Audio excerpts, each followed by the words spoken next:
अहिले चाहिँ हामी सुकुनाको आर्मी क्याम्पमा आइपुग्यो। डे 2 को चाहिँ यही हो। अहिले एकछिन राइड गरेर चाहिँ हामी यहाँ आइपुगेको छ। सो यहाँनिर चाहिँ आज प्रोग्राम छ अरे, सानसानो के छ। सो यस्तै छ, थाकेर हत्तु गरमले सिलेक्ट बनायो। यो भुइँमा चाहिँ यसरी नाङ्गे लड्न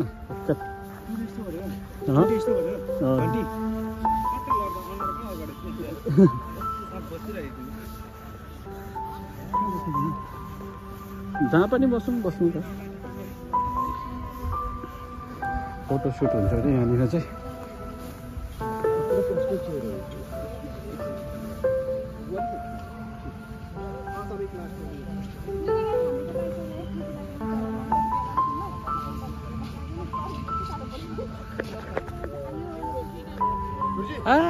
गरमले चाहिँ हत्तु बनाइसक्यो। मन्दिर के कस्तो छ अन्त? अहिले चाहिँ यो सिलगढीको गरम तपाईँ झन् नर्थ बढाउनु भएको। साउथमा त अलिक गरमै छ, धेरै नै पोल्दैछ चारपट्टिबाट माथि तलबाट। अब खासमा बिहान गरेको छ राम्रो हुन्थ्यो है। एरेन्जमेन्ट गर्नु पर्यो। ठिकै छ, अब अगाडि के हुन्छ हेर्दै जाउँ। फर द बेस्ट राम्रो होस् है। Let's create a good memory. हो यहाँबाट मुभ गर्नुपर्छ। थापिदिएलौँ गरमले मोडिसक्यो।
यहाँ चाहिँ डिस्ट्रिब्युसन चल्दैछ गोडिसको। बट गोडिस चाहिँ अब के हो हामी पनि कन्फ्युज हो। के पाए यताले रिन्जिङले? रिन्जिङ के पायो अन्त? कस्तो रहेछ हेलमेट? एकपल्ट हेरौँ होइन? हेरौँ न अन्त। आर्मीको कलर छ हेलमेट पनि। आर्मी कलर हेलमेट एकदम आर्मी खालके खाकी कलरको।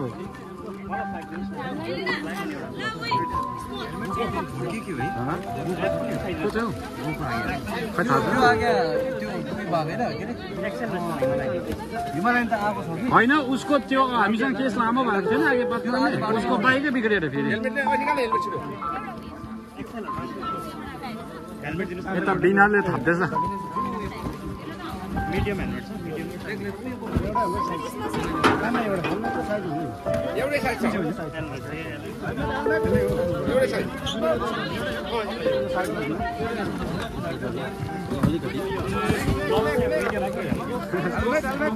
तपाईँले के पाइसक्यो? ग्लोभ्स त दामी पाउनु भएछ त अन्त। साइज एउटै अरे मनोज दा के पाउनु आँट्यो तपाईँले? यहाँनिर सबै डिस्ट्रिब्युसन चल्दैछ।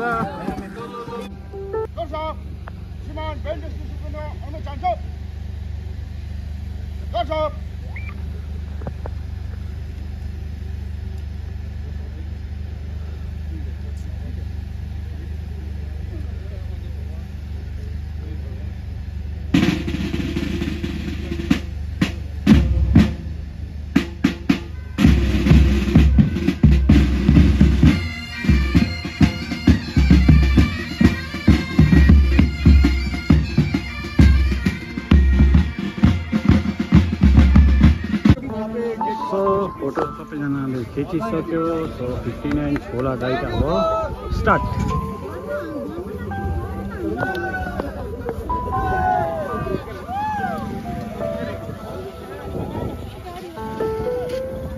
सो यहाँनिर चाहिँ लन्च भयो आज चाहिँ वक्क लाग्दो संसार भयो गरमले गर्दा सो अहिले चाहिँ हामी यहाँनिर लन्चको लागि राखेछ आर्मीले जता सुकै रोक्दै लाने रहेछ कहिले पुग्ने हो कुनै रात पर्छ होला पुग्दा है सो रात पर्ने रहेछ आज पुग्दा चाहिँ सो अहिले चाहिँ यहाँनिर क्याम्पमा छ हामी आर्मी क्याम्प यहाँ खाना चलिरहेछ यहाँ बाइकहरू रेडी छ छोटा भीम हाम्रो छोटा भीम दसैँ खर्च पाइयो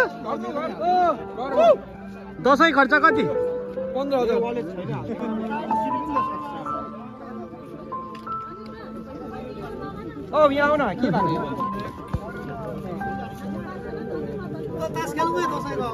भरे माथि बेगुङमा लगाऊ बोट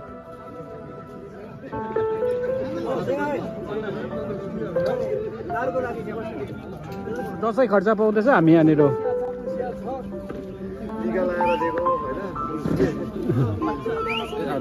दसैँ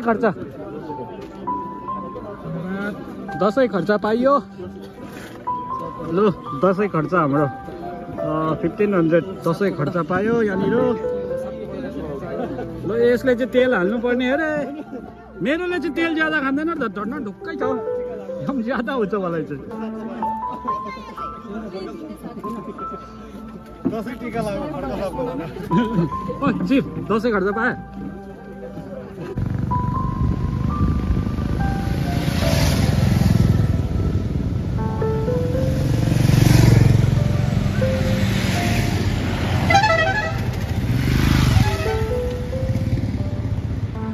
हामी के भन्छ बङ्गाल सफारीको अलिकति अगाडि सिलगढीमा आइपुग्यो सो यहाँनिर 70 जना जस्तो बाइकर छ सो म्यानेज गर्नु अलिक साह्रो पर्दछ सबैजनालाई यहाँनिर छ मेरो बाइक छ सलसेट गरमले चाहिँ पाकेर सक्छ आज हामीले पाएको हेलमेट चाहिँ भेगा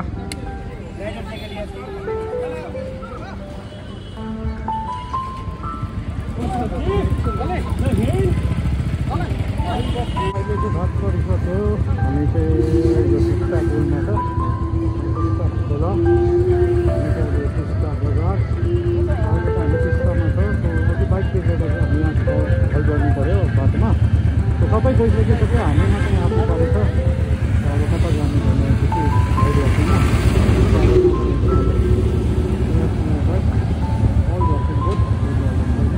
यो चाहिँ आजको हाम्रो बाइक चाहिँ अघि बिग्रेर यो ग्यारेजमा धेरै हेल्प पायो यता दाजु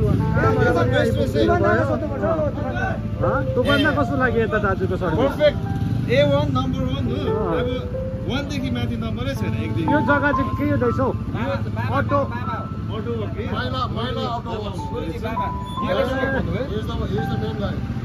अटो नाम के छ यसको अटो वक एरिया कुन चाहिँ यो 1000 छोटो 1000 छोटो चाहिँ 1000 माइला अटो वक्स एरिया चाहिँ यो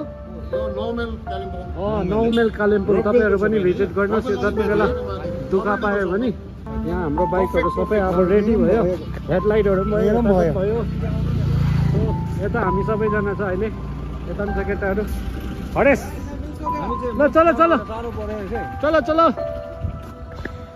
hello good morning all so आज चाहिँ डे 3 हो बट हिजोको मैले एन्डिङ गर्नु बिर्सेछ भिडियो सो म चाहिँ त्यो चाहिँ आज गर्दैछु सो के थियो भन्दाखेरि चाहिँ हिजो हामी निकै ढिलो भयो बाइकहरू खराब भएर सो त्यसले गर्दा हामी अहिले आइपुगेको छौँ पेदुङमा हामी चाहिँ आर्मी क्याम्पमा बसेन हामीलाई चाहिँ यहाँनिर होमस्टे बनाएको अनि इट्स अ ब्युटिफुल होमस्टे रहेछ सो यो होमस्टेको चाहिँ डल्लै भिडियो पार्ट चाहिँ म नेक्स्ट जुन चाहिँ मेरो थर्ड पार्ट हुन्छ डे 3 त्यसमा हुन्छ सो यहाँनिर ब्युटिफुल लाग्यो यहाँ तलनिर एउटा गार्डन छ त्यो चाहिँ दामी रहेछ सो ओके यहाँनिर आज म भिडियोलाई स्टप गर्दै सो मेरो डे 2 को भिडियो चाहिँ यहाँ स्टप हुँदैछ so keep watching keep supporting like share and subscribe thank you